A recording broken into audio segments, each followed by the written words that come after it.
लाडकी बहीण योजना आणि प्रचंड लाडक्या बहिणींना एक प्रश्न पडलेला आहे की जशी आदित्यताई तटकरे यांनी माहिती दिलेली आहे की 31 तारखेपर्यंत केवायसी करा, पण प्रचंड लाडक्या बहिणींनी केवायसी केलेली आहे नवीन अपडेटनुसार, पण कागदपत्रे त्या ज्यावेळेस अंगणवाडी सेविकेकडे घेऊन गेल्या तेव्हा त्यांना कागदपत्रे त्यांचे स्वीकारलेले नाहीत, तिथे नाकारलेले आहेत. काही लाडक्या बहिणींची स्वीकारली पण मॅक्झिमम जास्तीत जास्त ठिकाणी जे आहे कागदपत्रे स्वीकारण्यात आलेली नाहीत. त्यामुळे त्या लाडक्या बहिणींना असा प्रश्न पडला आहे की पुढच्या 3-4 दिवसामध्ये जर कागदपत्रे स्वीकारली नाही तर आमचा फॉर्म रद्द होणार का. अगदी कमी शब्दामध्ये प्रचंड लाडक्या बहिणीने तर आज हा मला खूप लाडक्या बहिणीने प्रश्न विचारला की सर यामुळे आमचा फॉर्म अपात्र होणार का. आणि अगदी कमी शब्दामध्ये तुम्हाला नेहमीप्रमाणे सांगतो. बघा, अंगणवाडी सेविकेने कागदपत्रे स्वीकारली नाहीत तर काही अडचण येऊ शकते का, अगदी स्पष्टपणे तुम्हाला सांगतो. बघा, अंगणवाडी ताईनं कागदपत्रे स्वीकारली नाही आणि आपल्याला कागदपत्रे एक केवायसीची स्टेप पूर्ण केल्याच्या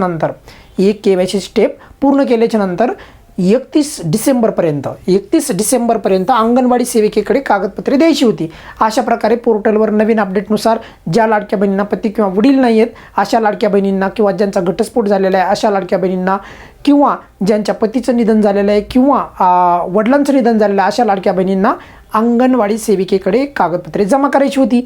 पण त्यांनी काय केलं आहे, त्या लाडक्या बहिणीने त्यांची ऑनलाईन पोर्टलवर केवायसी केली आहे. कधी 10 डिसेंबरच्या नंतर, बरं का, की 10 डिसेंबरच्या नंतर मी माझी केवायसी पूर्ण केली आहे, मात्र अंगणवाडी सेविकेने कागदपत्रे स्वीकारत नाहीत किंवा स्वीकारण्यास अंगणवाडी ताईने सांगितले आहे की आम्हाला वरून आदेश आले नाही, किंवा काही ठिकाणी अंगणवाडी सेविकेने स्वीकारले पण आहेत. पण ज्या ठिकाणी स्वीकारले नाहीत तर अशा सर्व लाडक्या बहिणींना एक विनंती आहे की बघा, की तुम्ही तुमचे काम केले आहे. नवीन अपडेटनुसार तुम्ही तुमचे काम पूर्ण केले आहे, म्हणजे पोर्टलवर जाऊन तुम्ही केवायसी केली. फक्त काय काम राहिलं तुमचं, तर कागदपत्रे. तर ते कागदपत्रे जे आहेत तर तेवढेच जमा करायचे तुमचे राहिले आहेत. आता हे काम जे आहे कागदपत्रे जमा करायचं का नाही, की जमा करून घ्यायचे का नाही, हे काम कुणाचं आहे, अंगणवाडी सेविकेचं.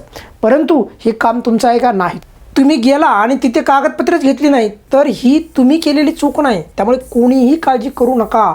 तुम्ही तुमचा आधार नंबर टाकून केवायसी पूर्ण केली असेल लाडकी बहीण योजनेच्या पोर्टलला तर याचा अर्थ पोर्टल संदर्भात बाबी तुम्ही पूर्ण केल्या आहेत, त्यामुळे काळजी करण्याची बाब नाही.